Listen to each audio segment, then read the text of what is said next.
ज्योतिष के वीडियो सबसे पहले देखने के लिए सब्सक्राइब करें एस्ट्रोडिफाई चैनल को और नोटिफिकेशन के लिए दबाएं इस बेल आइकन को। नमस्कार, आप सभी दर्शकों का एस्ट्रोडिफाई पर हार्दिक स्वागत है। आज हम चर्चा करेंगे कि वारेश यानी जिस दिन इंसान का जन्म हुआ है उस दिन के स्वामी ग्रह की स्थिति से ही कैसे आप भविष्य देख सकते हैं, कैसे कुंडली में स्वास्थ्य और आयु के बारे में निकाला जा सकता है, उसको देखा जा सकता है। उसको आज उदाहरण कुंडलियों के माध्यम से समझने का गहराई से प्रयास करेंगे। तो आइए अपने इस वीडियो को शुरू करते हैं।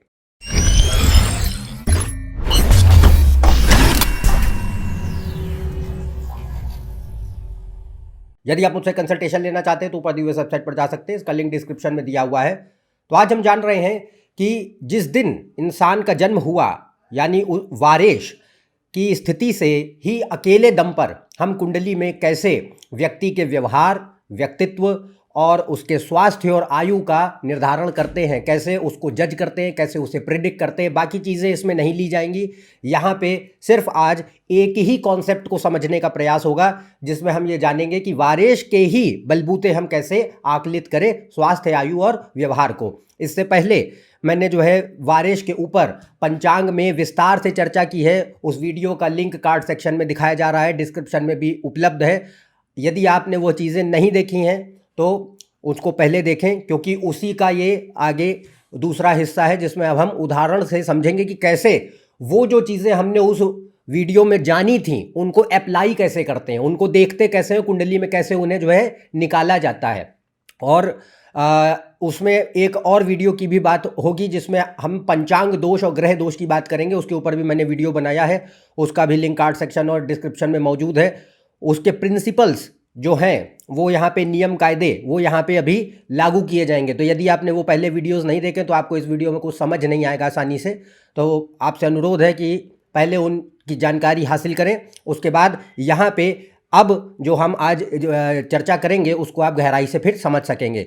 तो अब और विलंब न करते हुए शुरू करते हैं। सबसे पहले यहाँ पे ये आप कुंडली देख पा रहे हैं, ये श्री अमिताभ बच्चन जी की कुंडली है।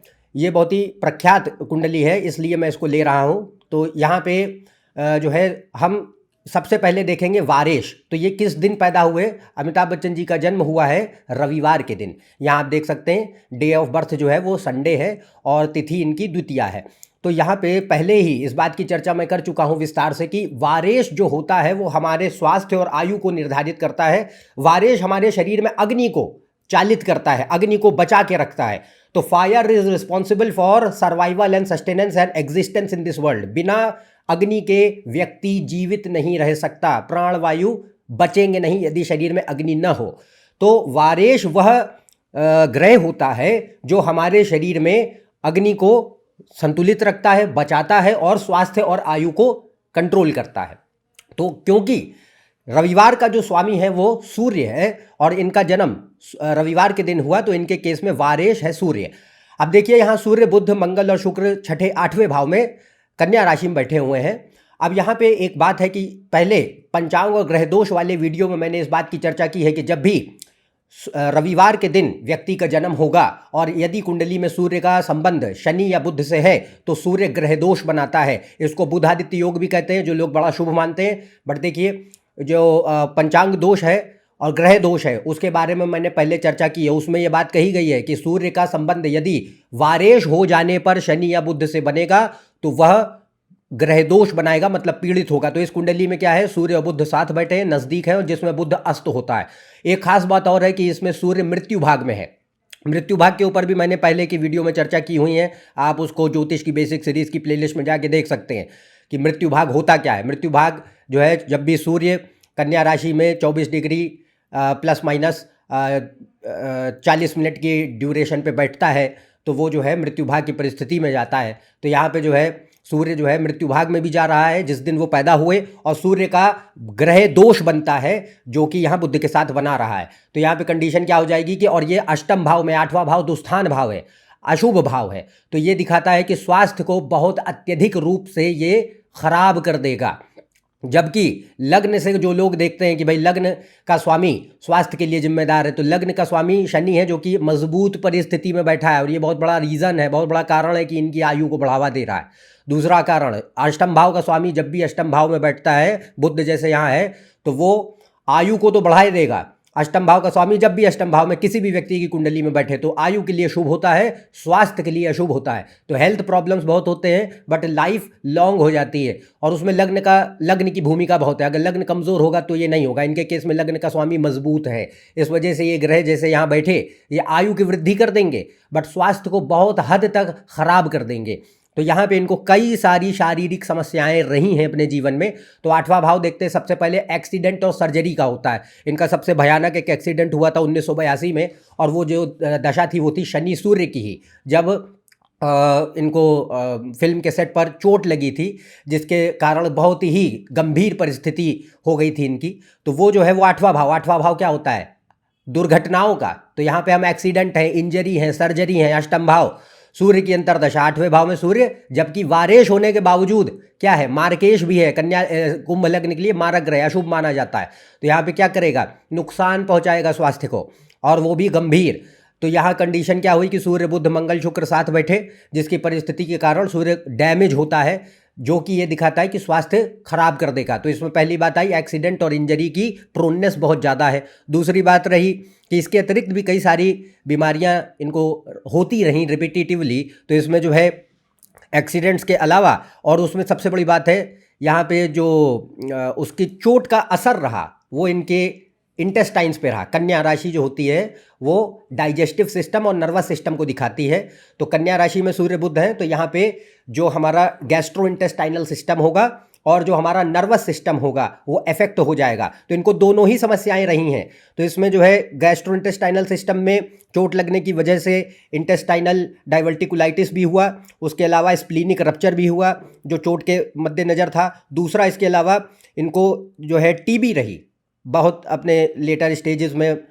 तो टीबी रही, वो भी जहाँ तक मुझे याद है वो स्पाइनल कॉर्ड की। तो नर्वस सिस्टम का पार्ट है, बुध स्पाइनल कॉर्ड का ग्रह है।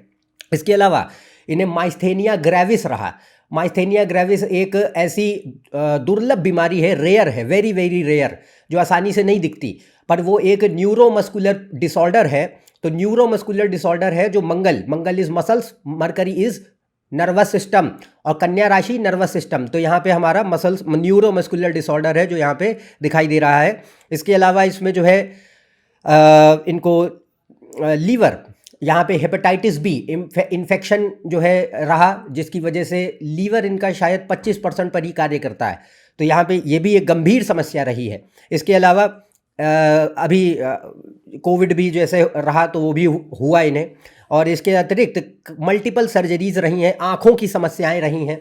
तो यहाँ पे जो ये प्रॉब्लम्स हैं देखें तो मल्टीपल बॉडी पार्ट्स अफेक्ट होते हैं और गंभीर समस्याएं पैदा कर रहे हैं। बट जितनी भी समस्याएं हैं अल्टीमेटली क्या है, आयु कायम रहेगी, उसमें प्रॉब्लम नहीं आएगा। उसका कारण है मजबूत शनि और अष्टम में अष्टम भाव का स्वामी को बैठ जाना।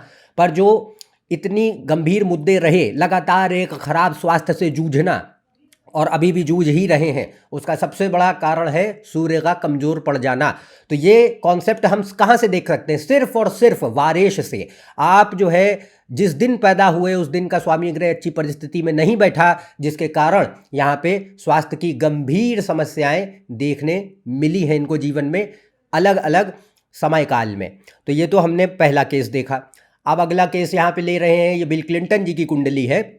और देखें, मैंने जो है इससे पहले सप्तविंशांश कुंडली D27 चार्ट, ये एक विशेष वर्ग कुंडली होती है जो कि स्वास्थ्य और आयु के लिए देखी जाती है। इसको कैसे देखा जाता है इसके ऊपर भी मैंने वीडियो बनाया है, उसका लिंक कार्ड सेक्शन और डिस्क्रिप्शन दोनों में उपलब्ध है। आप उसको और गहराई से समझने के लिए कि स्वास्थ्य को कैसे देखा जाता है उसको देखें।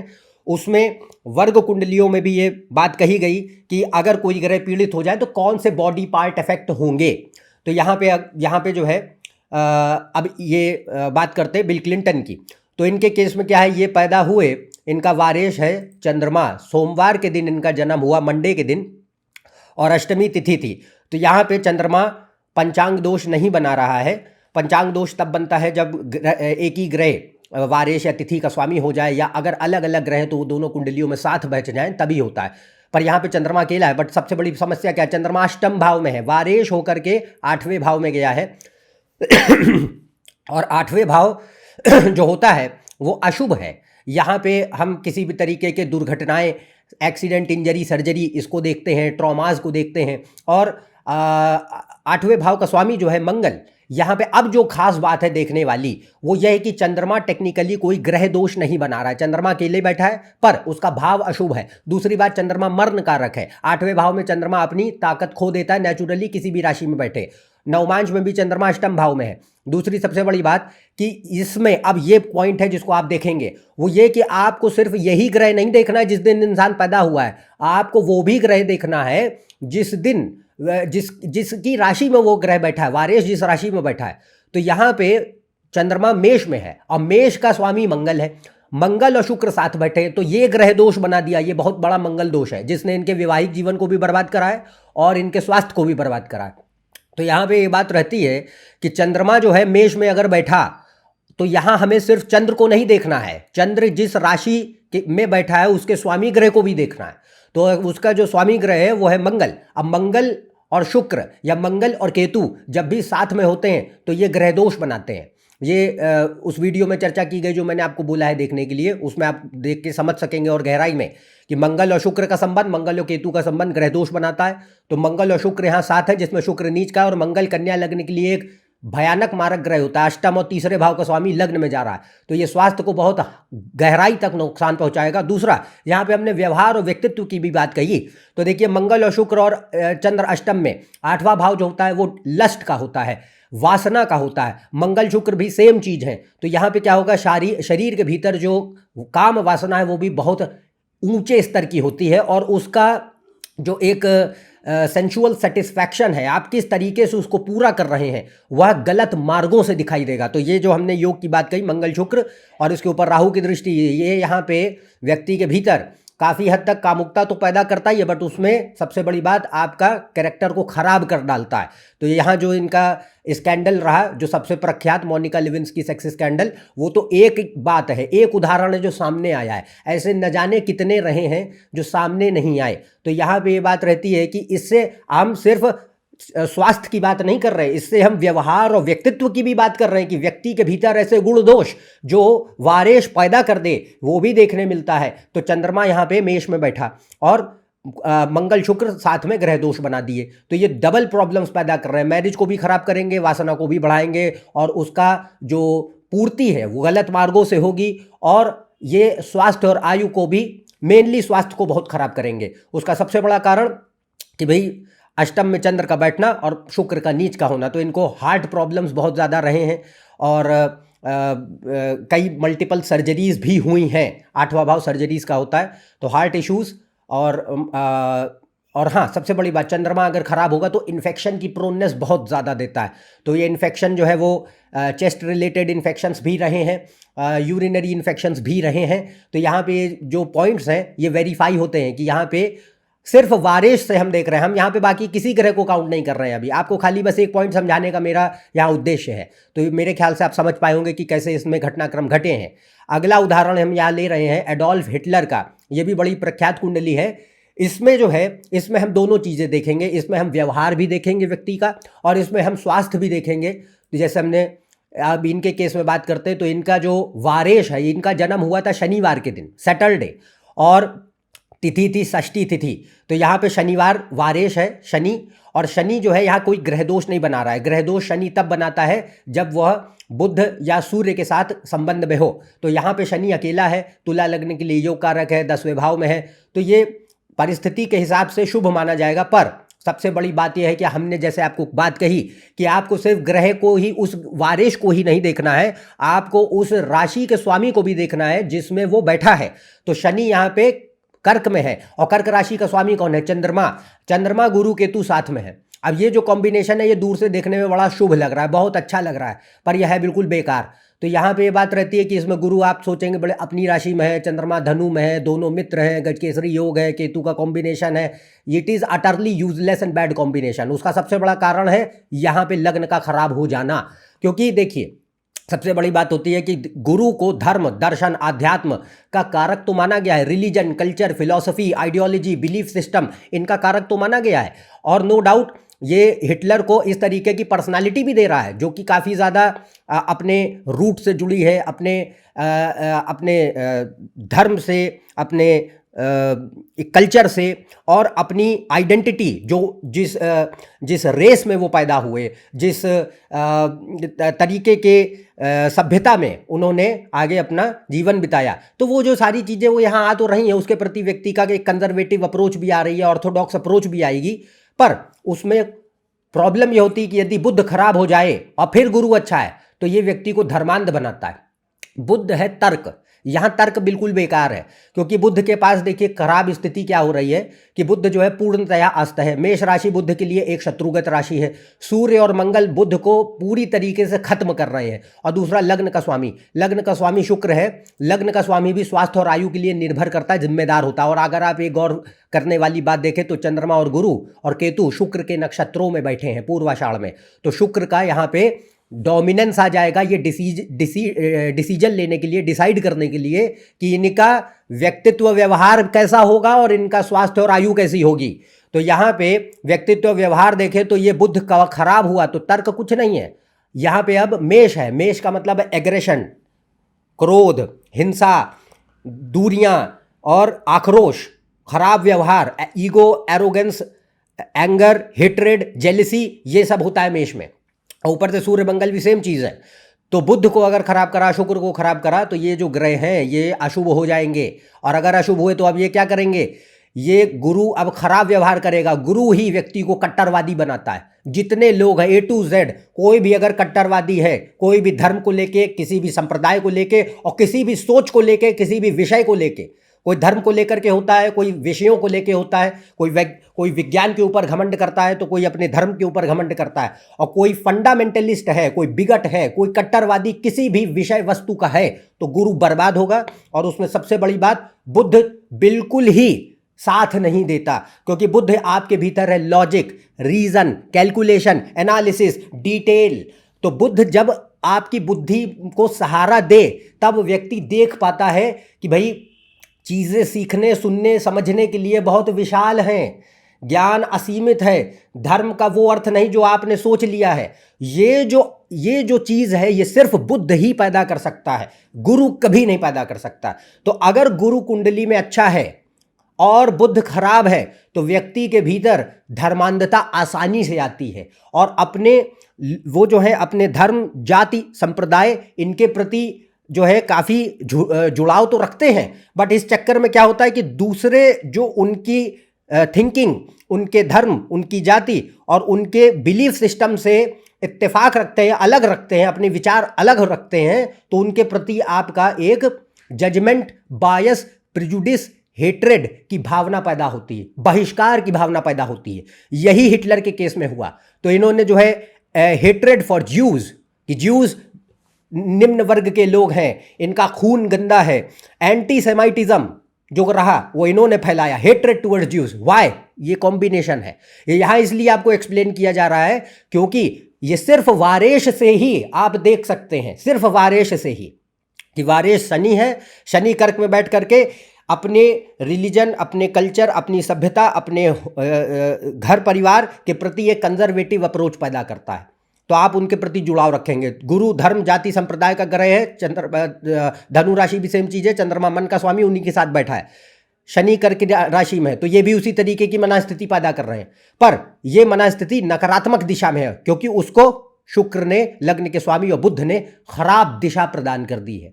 अब आपके भीतर आक्रोश और हिंसा और घृणा का भाव है, और बहुत ज़्यादा क्रोध की एक प्रवृत्ति है ऐसे लोगों के प्रति जो आपके धर्म, जाति, संप्रदाय और आपके वैचारिक सोच विचारधारा से मुख्तलिफ हैं, अलग है, डिफरेंट है।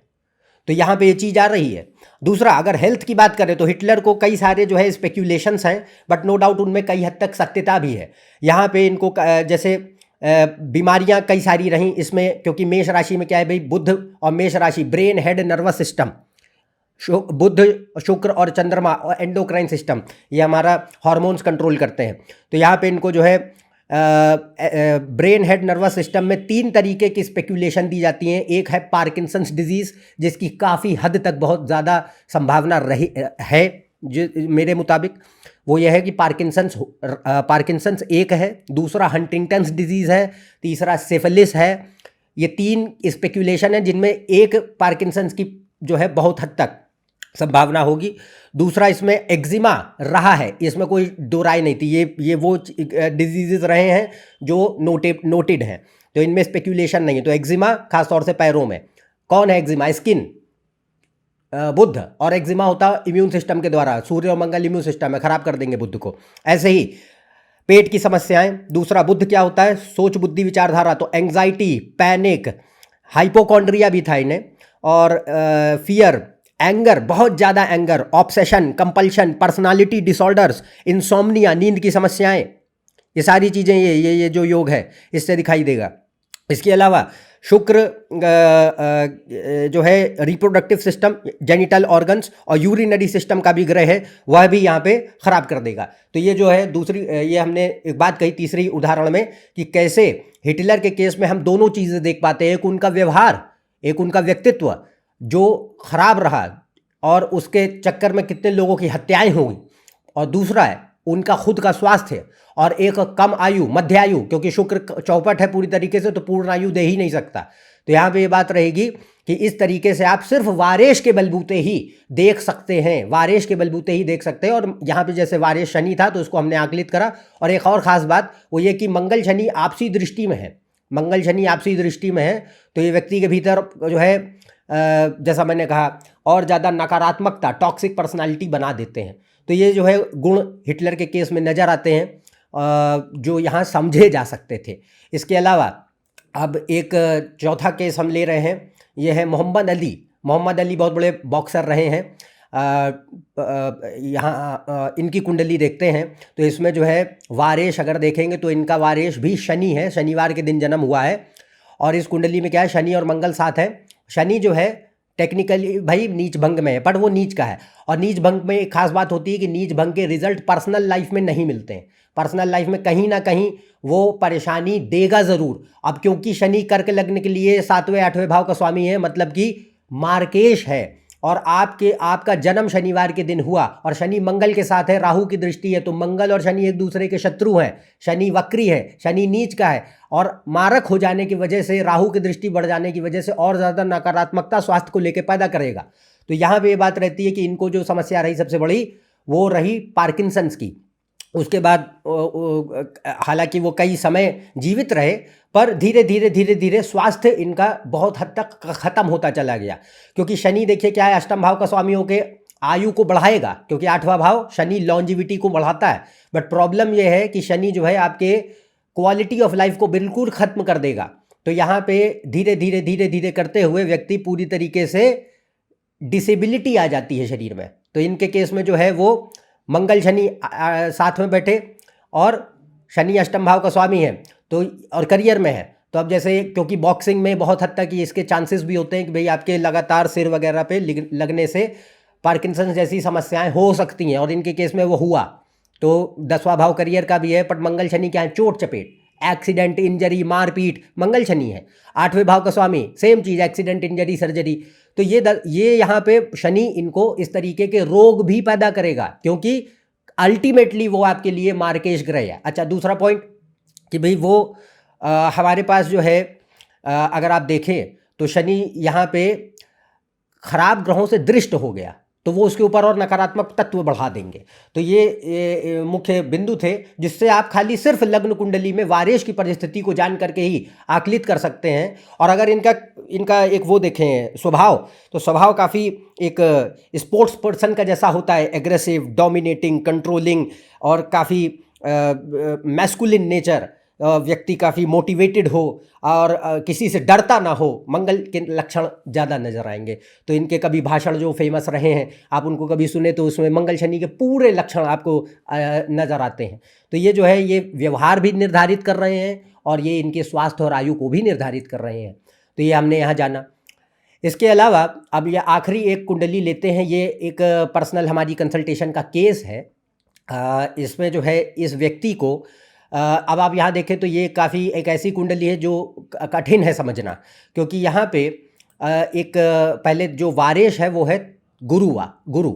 थर्सडे गुरुवार के दिन जन्म हुआ इनका, और तिथि है त्रयोदशी। इस केस में क्या है, पंचांग दोष बना हुआ है, क्योंकि वारेश जो है वो भी गुरु है, थर्सडे का कंट्रोलर, गुरुवार का स्वामी भी गुरु होता है बृहस्पति, और त्रयोदशी का स्वामी भी बृहस्पति ही होता है। अब पंचांग दोष यहाँ बना है क्योंकि दोनों का स्वामी गुरु बना, और गुरु की टेक्निकली पोजीशन अच्छी है। आप यदि देखें तो गुरु चौथे भाव में अपनी राशि में है, नवमांश में उच्च का है, चौथे भाव में है, और इसके ऊपर कोई पाप प्रभाव नहीं है, चंद्रमा गुरु आमने सामने है। तो अब सबसे पहली जो बात होती है वो ये है कि गुरु ने पंचांग दोष बनाया। पंचांग दोष ये कहता है कि या तो अब ग्रह को एक चॉइस लेनी है, उसको एक क्षेत्र चुनना पड़ेगा, या तो वो हेल्थ और लाइफ को सपोर्ट करेगा या मैरिज को सपोर्ट करेगा। जिस चीज़ को सपोर्ट करेगा वो चीज़ ठीक चलेगी, और जिस चीज़ को खराब करेगा वो चीज़ छोड़ेगा, वो चीज़ खराब हो जाएगी। तो इस केस में क्या है, दोनों ही अल्टीमेटली खराब हो जा रहे हैं, क्योंकि गुरु यहाँ पे देखिए क्या है भाई, वारेश है तो उसके हाथ में स्वास्थ्य और आयु भी गई हुई है। ऐसे ही वो 7वें भाव का स्वामी है और तिथि का स्वामी है, तो उसके हाथ में विवाह भी गया हुआ है। अब गुरु जो है यहाँ ये दिखाता है कि विवाह से पहले कोई समस्या नहीं होगी, क्योंकि लग्न का स्वामी खराब नहीं जा रहा, लग्न खराब नहीं जा रहा, गुरु अल्टीमेटली टोटली खराब नहीं है, पंचांग दोष पर है। तो ये क्या दिखाता है कि विवाह से पहले कोई समस्याएं शरीर के भीतर नहीं नजर आएंगी एक भी, पर जब विवाह हो जाएगा तो उसके बाद स्वास्थ्य तेजी से खराब होने लग जाएगा, क्योंकि यहाँ पे गुरु अल्टीमेटली अगर देखा जाए तो दोनों को ही खत्म कर देगा, स्वास्थ्य को भी खत्म कर देगा और शादी को भी खत्म कर देगा। बट स्वास्थ्य को तभी खत्म करेगा जब शादी हो जाए, और ये यहाँ ये हर केस में नहीं होता है, बट इनके केस में विशेषकर हो रहा है। उसका कारण है कि गुरु का संबंध यहाँ वक्री होने की वजह से केतु से भी बनता है, एक भाव पीछे जाने से, दूसरा चंद्र से सीधा संबंध है, आमने सामने। हालांकि ये ग्रह दोष नहीं है, चंद्रमा और गुरु साथ होते हैं तब ये ग्रह दोष ज़्यादा ताकतवर होता है, आमने सामने बैठे होते हैं तो ये इतना नहीं आता। तो यहाँ कंडीशन क्या होगी कि गुरु जो है इनके केस में विवाह के पहले कोई समस्या नहीं दे रहा था, पर विवाह जैसे ही हुआ उसके बाद इन्हें एक बीमारी, गंभीर बीमारी हुई, ALS, तो एमायोट्रोपिक लेटरल स्क्लेरोसिस कहते हैं, लू गेरिग्स डिजीज़ भी कहते हैं। इसके भीतर ये एक न्यूरोमस्कुलर प्रॉब्लम है, क्रॉनिक है, जिसमें धीरे धीरे शरीर के भीतर सारा जो कंट्रोल है मसल्स के ऊपर छूटता चला जाता है, पैरालिसिस बढ़ती चली जाती है, और एक व्यक्ति कुछ समय के बाद टोटल कंट्रोल खत्म हो जाने पर मृत्यु होती है। तो ये जो यहाँ पे एक परिस्थिति है वो गुरु बना रहा है, और इसमें सबसे बड़ा योगदान हम एक जो है सप्तविंशांश कुंडली, जैसा मैंने आपको कहा, देखते हैं। तो यहाँ पे अगर आप देखेंगे ये D27 है। इस केस में क्या हो रहा है कि बुध पीड़ित है, बुध मसल्स और नर्वस सिस्टम का ग्रह है, मेनली नर्वस सिस्टम, और मंगल मसल्स का ग्रह। तो बुध यहाँ पे कहाँ है, कन्या में है, सूर्य मंगल के साथ है, शनि के साथ दृष्टि में। तो सूर्य मंगल शनि छठे और 8वें भाव के स्वामियों ने, राहु ने उसको घेरा है, कन्या राशि पीड़ित, बुध पीड़ित, मंगल और बुध सूर्य के साथ बुध को खराब कर देते हैं। तो यहाँ क्या होगा कि ब्रेन, हेड, नर्वस सिस्टम खराब हो जाएंगे, जिसके चलते समस्याएं स्वास्थ्य को लेके गंभीरता से बढ़नी चाहिए।